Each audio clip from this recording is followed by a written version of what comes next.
Padma. It was great to see you again after seeing you last night.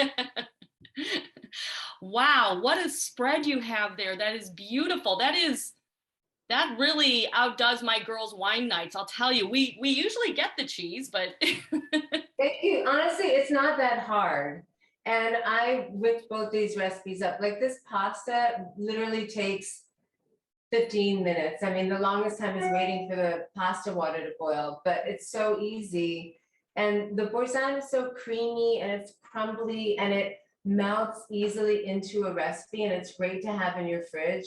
Yes, you can put it on a beautiful plate like this, a charcuterie board with something savory, something sweet. But you can also roast it. So it's a really easy ingredient to just make a meal out of last minute also. So it takes the stress out of entertaining, and it hopefully encourages us to get, back into the groove of things. 'Cause I think we all need it. I think we all need to see our friends and family, and hopefully this kind of just inspires people to try again.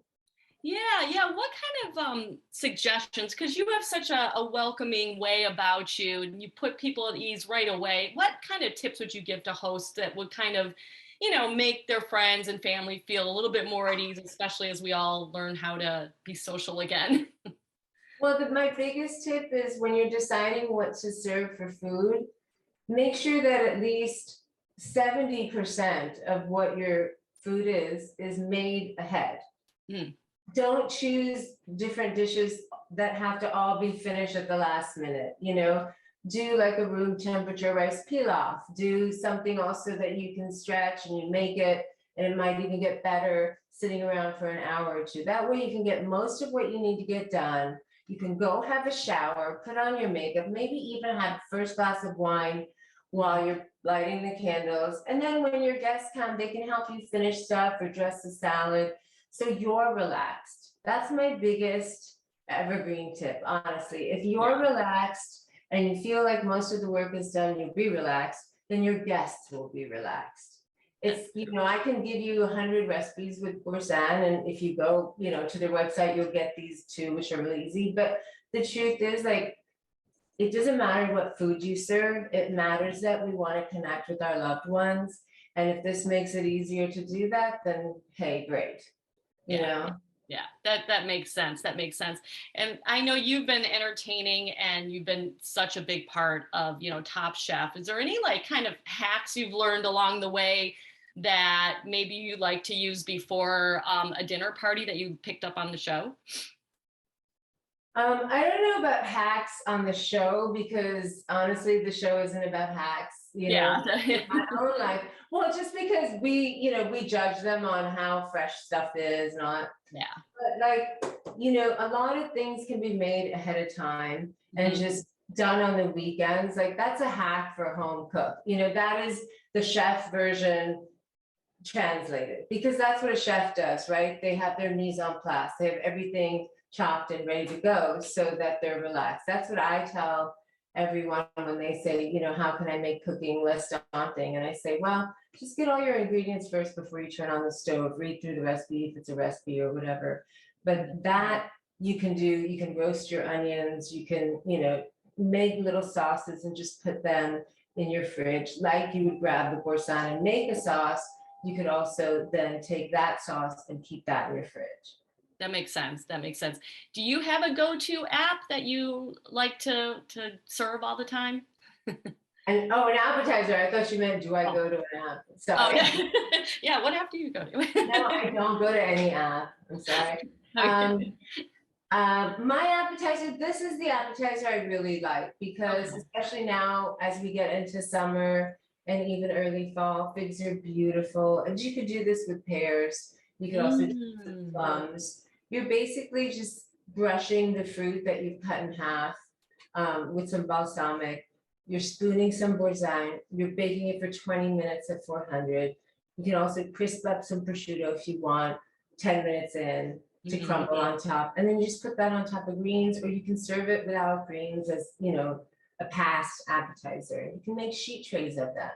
And it's great. And it can be a dessert or an app or, just a little intermezzo. It's fantastic as a cocktail party with a little wine, if you just want to do that, you know. Perfect. Yeah, no, it is. It's perfect. It's perfect. Well, before, I know I'm running out of time, but I have been dying to ask you, I cover a lot of Bravo. And I will say Top Chef is consistently one of the highest rated shows on Bravo. Always. I always look at the ratings. You guys have drama, but you have a different kind of drama. What do you think is the secret sauce behind Top Chef? Why we just love it so much? I think because it's really about the food. I think it's compelling to see people strive to be the best they can be at what they love to do. And cooking is a science, but it's also an art, and it's about, taste and judgment and also execution. And there's knives and there's fire. And, I think everyone wants to see someone who's really striving to be the best, whether it's food or music or anything else. And I think we all are familiar with food. So it's a good combination for those people who love the show. Yeah, no, absolutely, absolutely. And this may be a question you want to take the fifth on, but is there one Top Chef who you are just obsessed with, or that you're just going to always follow their career? Might be hard to choose. I'm not. I mean, obsessed is I think an inaccurate word, but I know them. I know them. I mean, there are lots of chefs on Top Chef that I am close with now that their season is over, and I love, and a lot of people come to mind, like Melissa King and Gregory Gourdet and Kristen Tish and Kevin Gillespie and Carla Hall, for their own identities as chefs and friends and people. So I don't obsess over them because I know them.